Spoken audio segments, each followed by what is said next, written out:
Welcome to Nobody Told Me.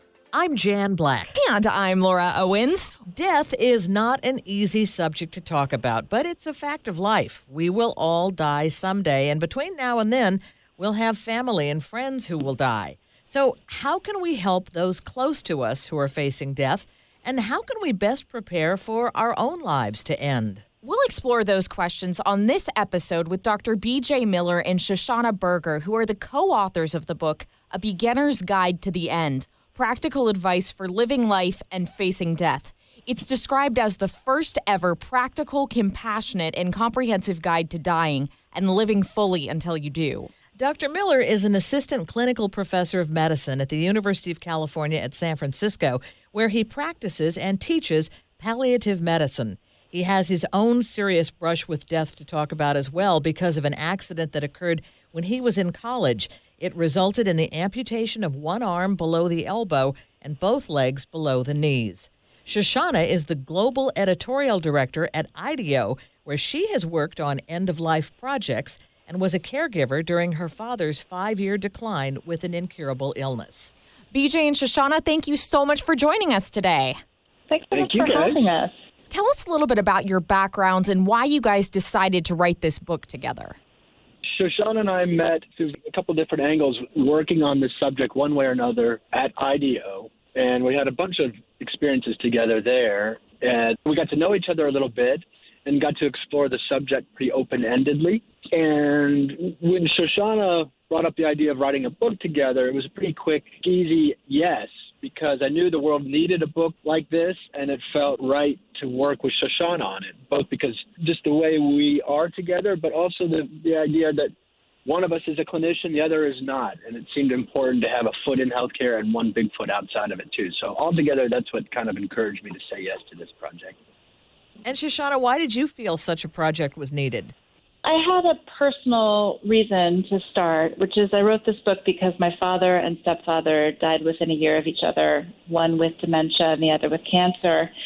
And I was involuntarily enrolled in a crash course in illness and death. And other than showing up, I really had no idea how to be a good caregiver, how to help them navigate healthcare and insurance, or even what questions to ask them about what they wanted their remaining lives to look like, which is a really sensitive and delicate question. I'm also a mom, and when I was pregnant, I, like everyone else in the world, read What to Expect When You're Expecting, that Bible of pregnancy for expectant families. It sold like 500 million copies. Sure. And it walks you through this huge life experience, and I thought, why don't we have a guidebook for this equally profound time at the end of life?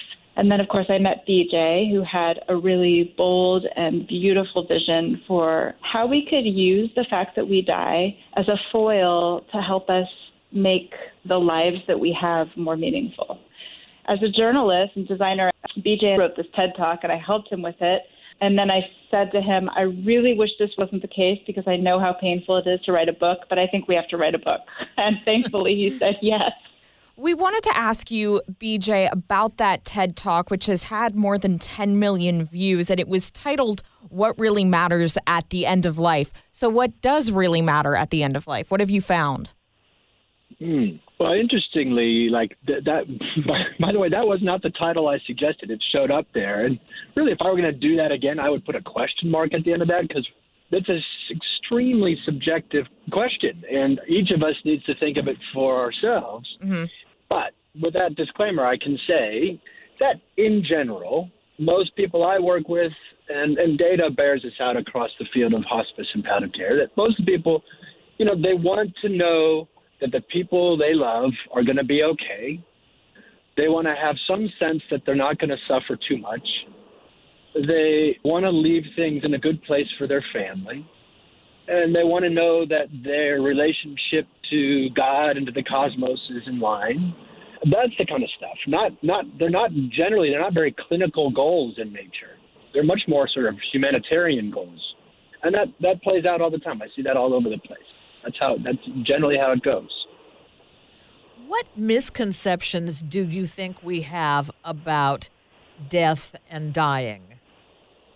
Well, one of them is, I laugh just because it's going to sound absurd, but it's just kind of true. Like, if you walked around the halls of a hospital in particular, And if you just drove around town and looked at billboards, et cetera, I mean, all the cues that we send each other, even in medicine, maybe even especially in medicine, would kind of leave you wondering if death was optional. You know, like if I follow the rules, if I'm a good person, if I think positive thoughts and eat spinach, you know, then yeah, it sounds like I can live forever. And that is the kind of the presumption.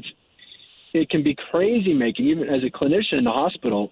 You know, the original title of the TED Talk was not whether, but how. Like, let's get past this kind of question of whether we die and get to the more important stuff, like how are we going to die and how are we going to live until we do?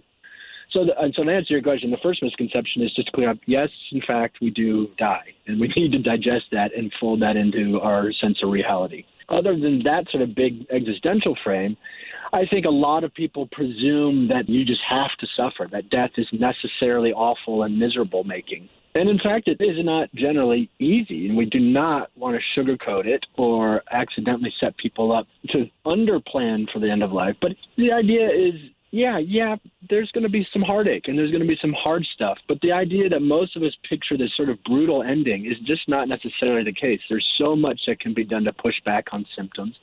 And if you have enough support, you can get to honest, open conversations with people you love. And if you can't find closure, you can at least address the things on your mind and you can say your goodbyes, et cetera. So I guess in short, this misconception is dying does not have to be quite as miserable as we fear it to be. There was a study done at the University of North Carolina at Chapel Hill that I thought was really interesting. And it said that the closer you are to dying, the more positive of an outlook you have on it. And I'm wondering why you guys think that is and what are the changes that occur in our mindset? You know, if you can think in your own life of where you've had something in the future that you know or you think is going to be hard, whether it's an exam or I don't know, whatever it is. And most of us will imagine that thing to be worse than it actually is when you're living it. Mm-hmm. And so I think part of the reason for this answer is that when you actually are in those shoes, you I think many people realize that their fears were misplaced and it's not as horrible as they were imagining. So I think that's one piece of it. But then another piece of it is what Shoshana and I found working on this book, and I see clinically, is that once you do turn your attention to your finite nature, the fact that you are only here for a certain amount of time, as Shosh said, that is an amazing foil for beauty, humor, all sorts of good things in life, quote unquote, good things in life to pop. They really stand out. And so if you realize there are only so many more weekends in your life, well, maybe you will use those weekends a little better. You'll be a little bit more thoughtful how you spend your time. Maybe you'll get a little bit better at letting go of things that aren't such a big deal. And maybe you'll get a little bit better at realizing that we're all in this boat together, and maybe you'll be a little kinder to yourself and to others, and maybe forgiveness will come a little more easy. So, in other words, turn your attention to your mortality. It's not the morose thing you think it's going to be. In fact, it often has a side effect of making life sweeter along the way. Shoshana, you suggest that we have a When I Die file. That's one of the recommendations you have in the book. In fact, I think it's one of the first things that you talk about. What should be in that? I'm so glad you asked that question. I think it's one of the most important pieces of advice we give in the book. And it's because, we just leave our families so unprepared to deal with the fallout of shutting down our lives after we go. And I dealt with this with my father's accounts and estate for, I'd say, 2 years after he died. So what should go in there is, of course, your will and trust.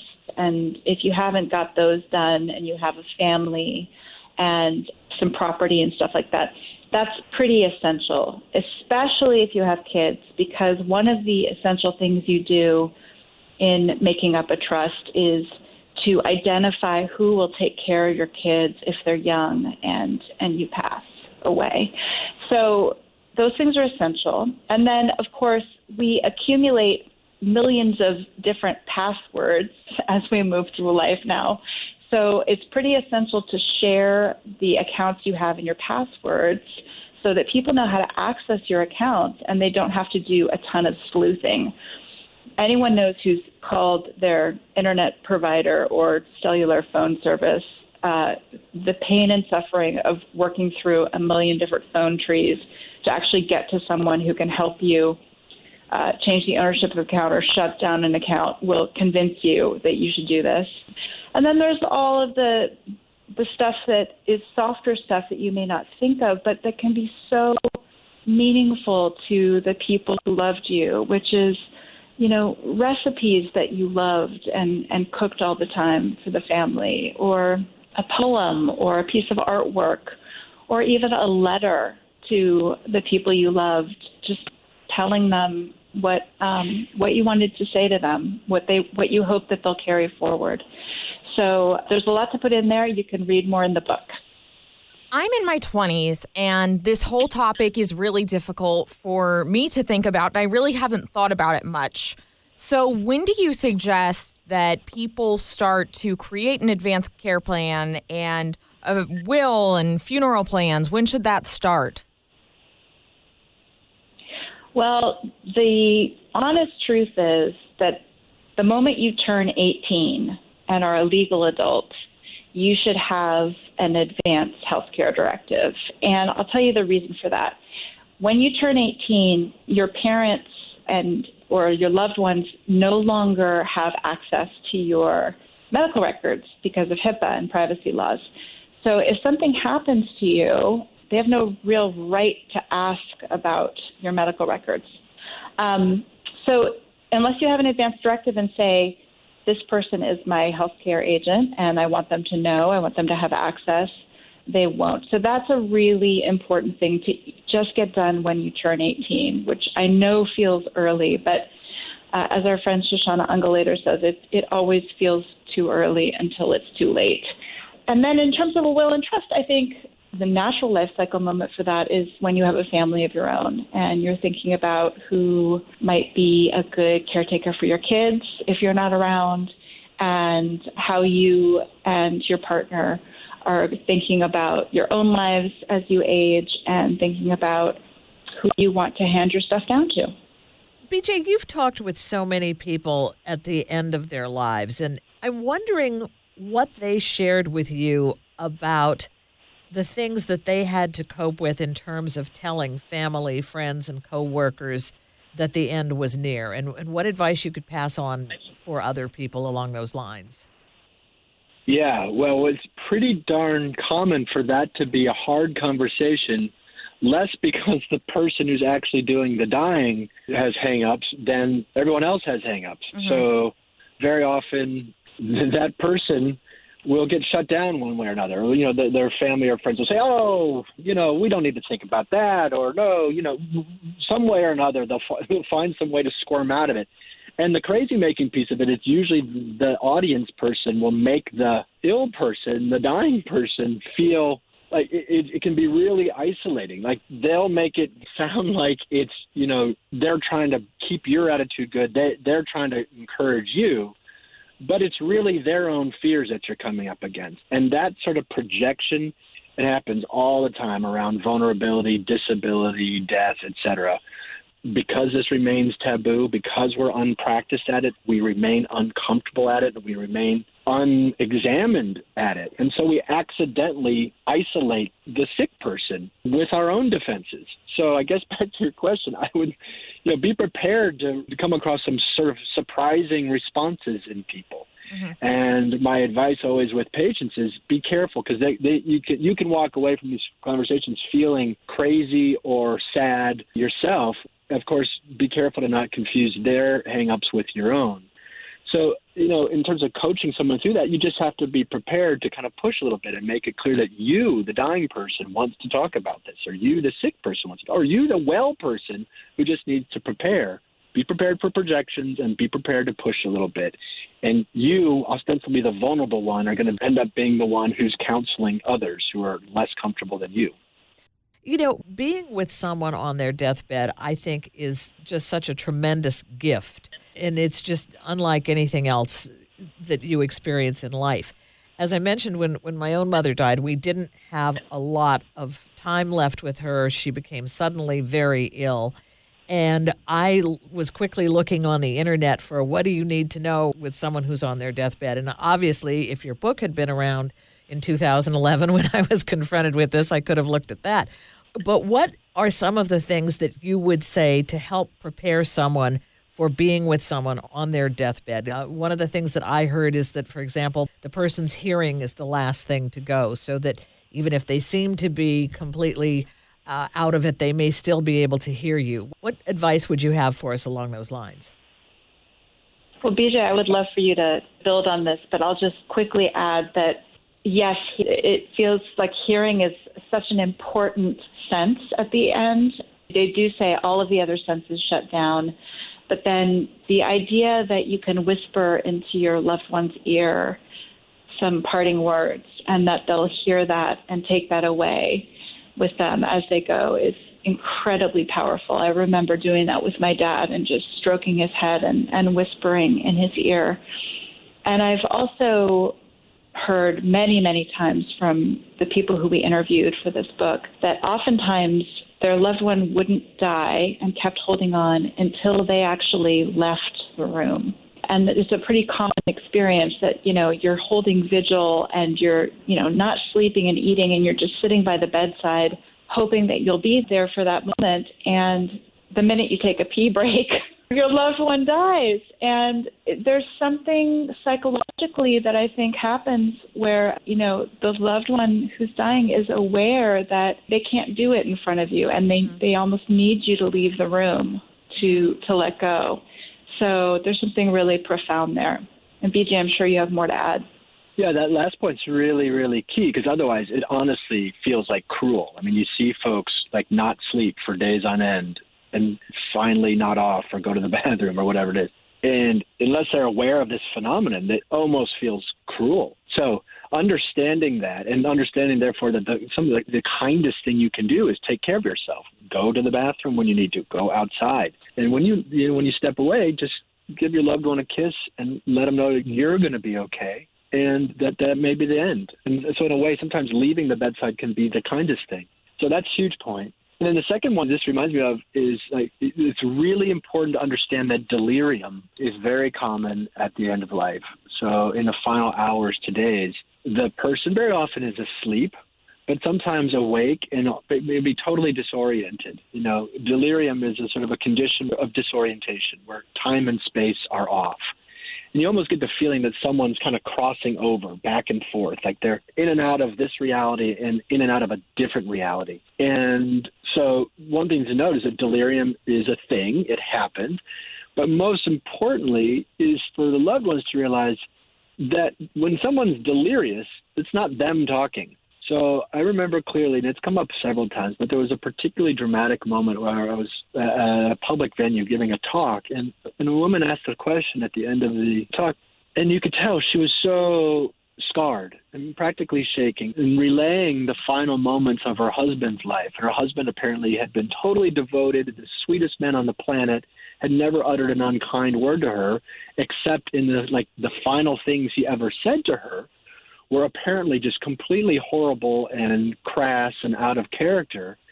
And because the widow did not know about delirium, she took her husband totally literally. And her grief was so compounded because she had to wonder, what secret life, what secret feelings did her husband have all these years, and was beating herself up over it. And the answer was so simple. It wasn't him talking. That was delirium talking. So that's a huge, huge consequential realization. So much of the fear surrounding death is the fact that we don't really know what to expect. And for people who haven't had experience with a loved one passing away in hospice care or in a hospital, if they've been lucky enough not to lose someone, but they're just scared in general of dying, what advice would you have to them in terms of if it's painful or if there's suffering involved or how they could get relief during that time? Well, one thing to know is that there is a whole field, hospice and palliative medicine, dedicated to helping people not suffer.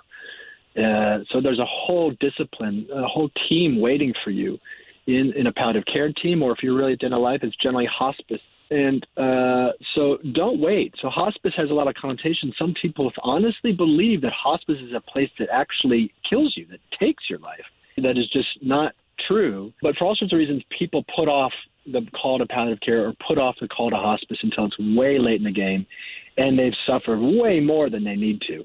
In fact, we have data, more and more data suggests that hospice and palliative medicine don't hasten your death. And if anything, they help you live longer because they de-stress you, help control your symptoms, support you and your family, et cetera. So I guess a big takeaway there is you don't need to, this does not have to be so hard. I would not wait to call hospice. If you call hospice and you end up living for months and years, great. You can come off hospice. You'll get your old insurance back. Nothing is lost. So when in doubt, call in the professionals to help support you. And what's the difference between palliative care and hospice care? Ooh, thanks for asking that. Yeah, so they are. So the field is called hospice and palliative medicine. That is the official title of this subspecialty, this medical subspecialty. But there's a big distinction between the two. And palliative care, it grew out of hospice, which is sort of basically interdisciplinary work to help people to suffer less and find more meaning, to mitigate suffering and make life more meaningful until you die. And hospice is palliative care reserved for the end of life. But the definition of palliative care is just the interdisciplinary pursuit of meaning and the mitigation of suffering. And there's no mention in the definition of palliative care of time until death. So the huge distinction is there. You do not need to be dying anytime soon to get palliative care. I practice in a palliative care clinic at UCSF, and I have patients that I've been seeing for a dozen years. So palliative care, all hospice is palliative care, but not all palliative care is hospice. Hospice is palliative care reserved for the end of life, but otherwise palliative care has no investment in you dying anytime soon. As you guys know, our show is called Nobody Told Me, and we want to hear from both of you. What are your Nobody Told Me lessons about dying that you'd like to pass on? I wish somebody had told me that it's really important for us to just talk openly about death, even if it's hard, because there's really a lot we can do to be the designers of our own endings. And, you know, we don't know how we'll die, and the circumstances may not yield us much control over that.